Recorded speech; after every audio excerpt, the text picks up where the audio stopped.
సామాజిక మాధ్యమాల్లో కానీ విదేశాల్లో కూర్చొని వాగే వాళ్ళతో సహా ఇక్కడ కూర్చొని భవిష్యత్తులో మేము వస్తాం, వచ్చి మేమేం చేస్తామంటే వచ్చినప్పుడే మీరేం పీకలేదు, మరి ఏం మాట్లాడతారు? ఇప్పుడు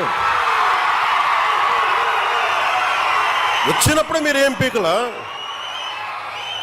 అంటే ఏమనుకుంటారు? మీరు కూర్చోబెట్టి మీరు బెదిరింపులు చేస్తే భయపడతాం అనుకుంటున్నారా? దానికి మేము ఒక్కడు చిన్నప్పటి నుంచి కూర్చొని అమరజీవిని గుండెల్లో పెట్టుకున్నాడంటే వాడికి ఎంత పిచ్చి ఉంటుంది? ఏ మ్యాడ్నెస్ ఉంటే ఇలా వస్తాం మేము? ఏ అండదండ లేకుండా పార్టీ పెట్టి ఇక్కడ దాకా వచ్చామంటే ఎంత కమిట్మెంట్ ఉండాలి నీకు సమాజం మీద, దేశం మీద, రాష్ట్రం మీద, ప్రజల మీద? పద్ధతులు మార్చుకోండి. ఒక మాట అనాలంటే అనండి, తప్పేం లేదు. డెమోక్రసీ ఇది, ప్రజాస్వామ్యం. ఖచ్చితంగా అనండి. అనటానికి కొన్ని గీతలు ఉంటాయి.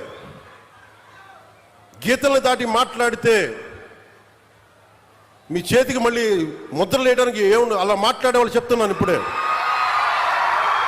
మీ చేతి మీద గీతలు తీసేస్తాం, అంత అరగదీస్తాం, గుర్తుపెట్టుకోండి.